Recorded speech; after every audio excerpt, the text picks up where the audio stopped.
Sultan Stalin, bibliotekadin iştirakçı, Timirhanova Emiliya Dikelda, Sajidin Said Gasanovan şiir, Dide çalas, Vafalujen Harsakaz.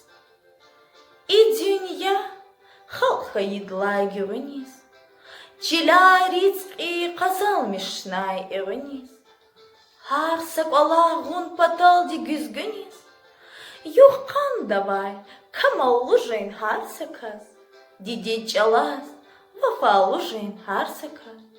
Bubay rilay, bubar aldi atanay, Dustar şaddis, düşman dinrik atanay, Namus, geyran pataldi atanay, aburlujez harsakaz, Dide çalas, Vafalujen harsakaz. Şar vilidi turgilevaz çalhıyı, Lezgistan'da kadim tarih kolhıyı, Ağzur sara lezgi yaryaz elhıyı, Kahraman jez, durumlu jez harsakaz, Dide çalas, Vafalujen harsakaz. Yarağidi Süleymana emina, İşlemişay zehmettani jengina, Har gafını işir guzvay kükena, Muğuftivhız, Kadirlujen harsakaz, Dide çalas, Vafalujen harsakaz. Çalamay xuan halka muqda hamişa, Jhayi çalas, Jvançanni bağışa, Jvançal kosta qazvay dazgargışa, Lezgi yaryaz, Çun halklujen harsakaz, Dide çalas, Vafalujen harsakaz.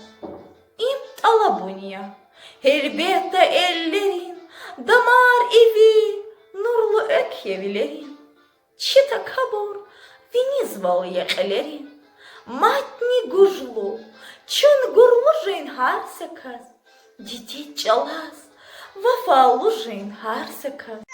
Тушиновата вибинеян, hiç uzun akatmata maydancız, Dice diça didine videhneya, Un sebebiyaz alkanazun insancız, Nameskana zun sefteyaz rakana, Munkikana işerihül açuktay, Dustariza kızıl kafacakana, Düşmarizni zalan virüsan duktay.